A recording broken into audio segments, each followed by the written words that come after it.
వరద తుపాను ప్రభావానికి రైల్వే అధికారులు అప్రమత్తమయ్యారు. ముందు జాగ్రత్తగా కొన్ని రైళ్లను రద్దు చేశారు.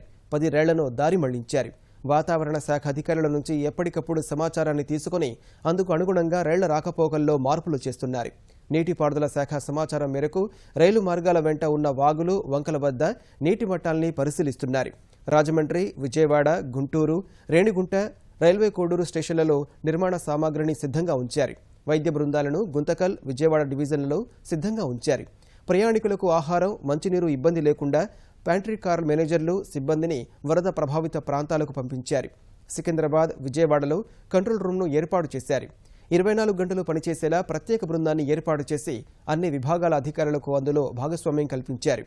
విజయవాడతో పాటు నెల్లూరు, గూడూరు, గుంతకల్ స్టేషన్లలో హెల్ప్ లైన్ నెంబర్లను ఏర్పాటు చేసి ప్రయాణికులకు కావాల్సిన సమాచారం అందేలా చేశారు.